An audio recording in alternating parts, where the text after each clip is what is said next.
You'll never guess who got fired today. And I'm not here to dance on anybody's grave. I'm not here to celebrate anybody losing their job. I'm just saying, you'll never guess who got fired today. Yeah, I'm kidding. Of course you know who got fired today. Anybody could guess who got fired today because it might be the most obvious firing ever. However, just to get it out of the way, if you're getting ready for work right now, then you're probably not Brian Daboll. If you're getting ready for work right now, then you're probably not Brian Daboll. Getting ready for work right now, then you're probably not Brian Daboll. Getting ready for work right now, then you're Brian probably Daboll. not No way. right No now, way. then you're probably They not broke Doug off Getting ready for Dabes? work right now. Why? Why? Was it the 4 losses in a row? Was it the 2-8 record? Was it starting 2-8 for the 3rd season in a row? Was it the fact that Daboll and the Giants have lost 22 of their last 27 games? Did that play into it? Could it be the fact that he couldn't make it work with Daniel Jones at all? And now Daniel Jones is thriving on the best offense in the entire league.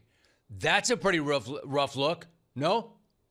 But not as rough a look as running your rookie quarterback, the future of the franchise, over and over and over again until he gets knocked out of the game with a concussion.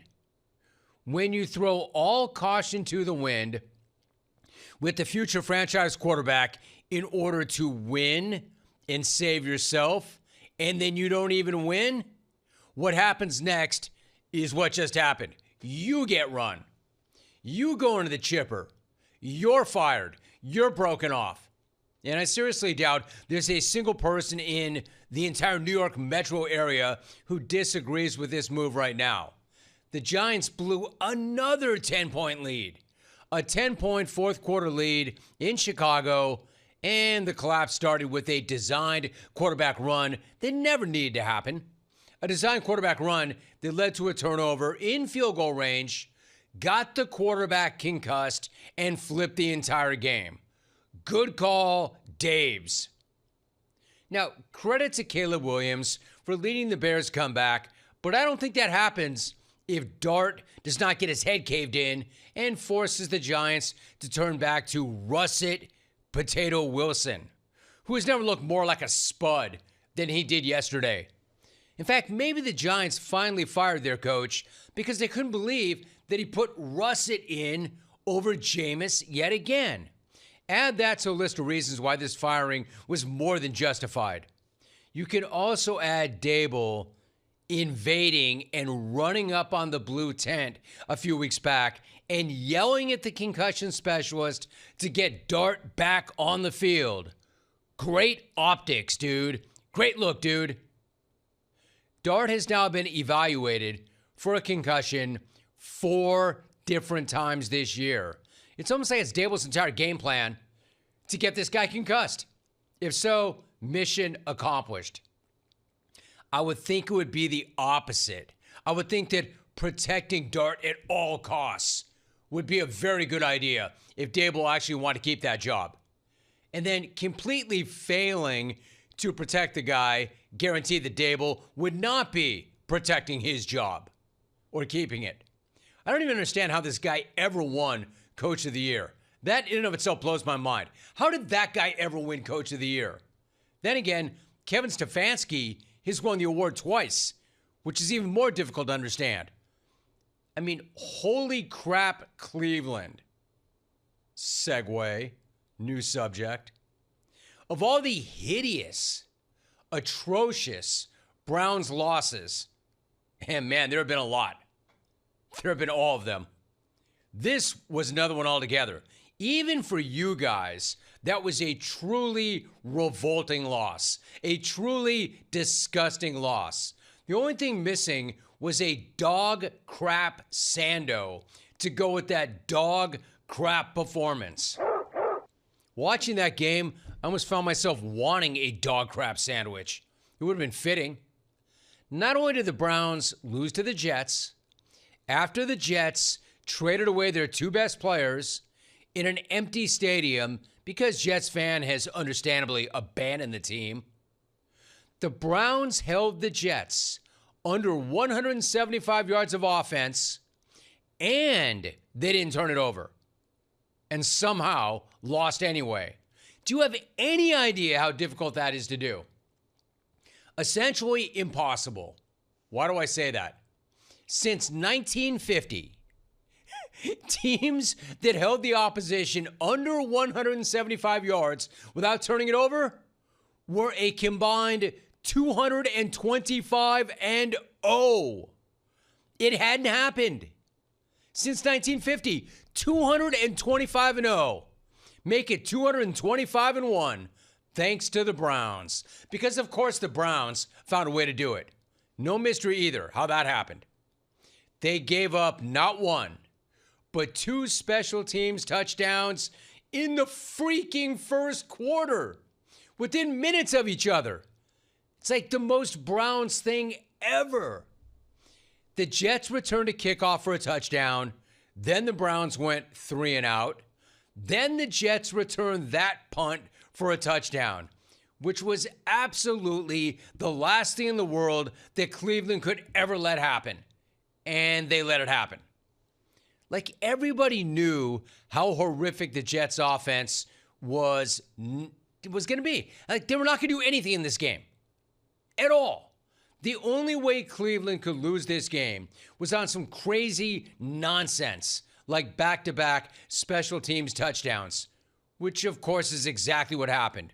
Even though the Jets had 42 net passing yards, their fewest net passing yards in a win in 52 years. 42 yards passing, and they won. How is that possible? Make that make sense. Good job, good effort, Browns. No, great job. Great effort, Browns. And Alvy, my man, you know I got nothing but love, nothing but respect for you, even if you wear your headphones like that. We got to talk, dude. This is going to hurt me a lot more than it hurts you, Alvin.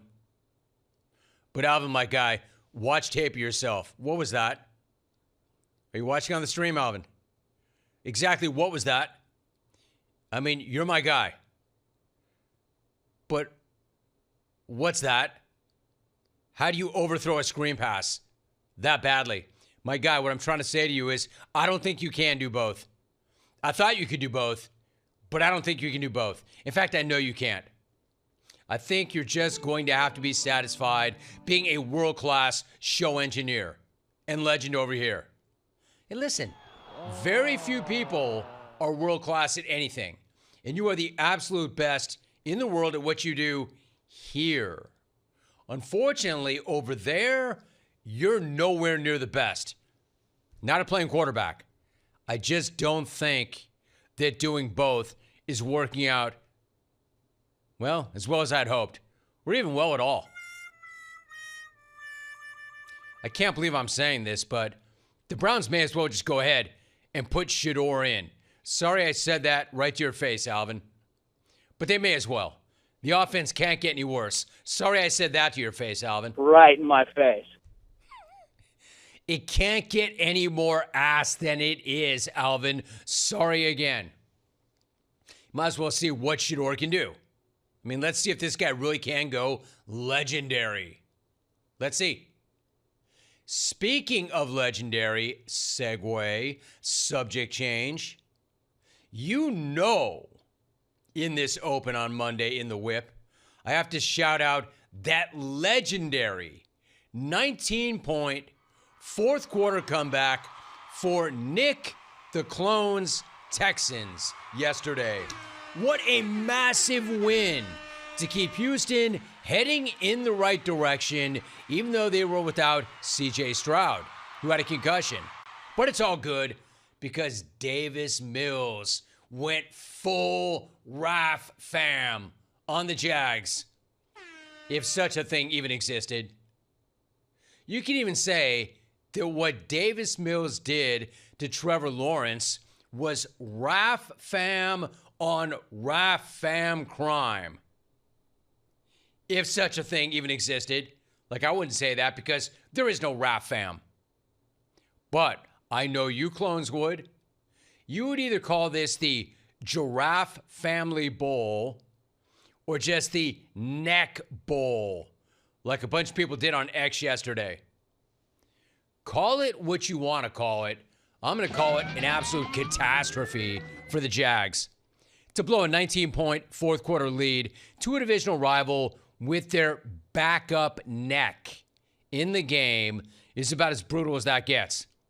And to watch Trevor Lawrence get out-necked by the opposing backup neck, it's got to be really tough for Jags fan to process, because it's looking more and more like Trevor the neck is not the guy. So much for the sure thing. How about this? This just in. There are no sure things. Not even that neck. And I don't mean redneck. I just mean long neck. Jacksonville didn't just blow it. They lost the fourth quarter of that game 26-0. You have your number one pick overall, franchise QB, out there playing Davis Mills. No offense, Davis Mills. And yet you lose the fourth quarter 26-0. And not only did Houston come all the way back from 19 points down, but if I'm not mistaken, they also covered the spread on the very last play of the game. Here. Lawrence. Neck. He's sacked, and it's over. Oh! Will Anderson Jr. gets there. Oh, man, Will. What a disaster. Trevor's like, here, Will, take it. Here, Will, let me hand it off to you. Like that was some kind of RPO, and he thought Will was on his team. Good teams win, great teams cover, and the best teams come back from 19 down in the fourth quarter to win and cover. Way to go, NTC. And the rest of the Texans. Man, that was exactly what they needed to get right after that frustrating loss to Denver. And as good as Mills was at the end of the game, the majority of the credit, of course, goes to that stout Texans defense, which was flying around and has been. In fact, the Texans defense right now is the number one defense in the league in both yards allowed and scoring defense. And Trevor Lawrence definitely made them look like the number one defense in the league. Dude looked lost. Trevor should have known. Never, ever sleep on Nick the Clone's Texans. As for the Jags, I know it's been an up and down ride. And I don't just mean this season, but I mean since your very inception. But safe to say, as great a win as that was for the Texans, that right there was almost assuredly the worst Jags loss ever. Taking nothing away from the Texans, but I mean that. To be outscored 26-0 in the fourth quarter when you had a 19-point lead in a divisional game that you had to have, that may in fact, and they've had some bad losses, that probably was their worst loss ever. And one of the Texans' best wins ever. Loved it. I'd say the same thing about the Bills in Miami, who I couldn't get to in the open. Great win for Miami. Horrible loss for the Bills. Bills Mafia, what up? I'm not even going to say anything you don't already know. Bills Mafia is already or had already been saying the things that I'm about to say. They know. They know about their team. But then again, let me just say this, spoiler alert. I never thought that I would see the day that a 2-7 Dolphins team would outplay, outclass, outcoach, outhit, hell, outcare the Buffalo Bills. Man, what a bad loss. Bad enough that McVape was driving around town looking for Bills fans, allegedly, after the game. McVape found himself in another great McVape position or moment, which we'll get into. And again, with McVape, you never know, because when McVape was asked about it today, he typically went McCrypt, McVape about it. Yeah, you know, I neither want to AI well, hey, I'll tell you what, McVape. At least you're acting McVape-ish after a big win. It plays better after a win than it does after a loss. Come on, man. Get that McVape magic back. I'm all for it. I was always one of the guys in your corner, McNerd. Get it back. And one way to get it back is to beat the hell out of the Bills. You, on the other hand, Sean McDermott, how is it that you didn't make your team get off the plane? Because they didn't. Man, bad look. Bad game.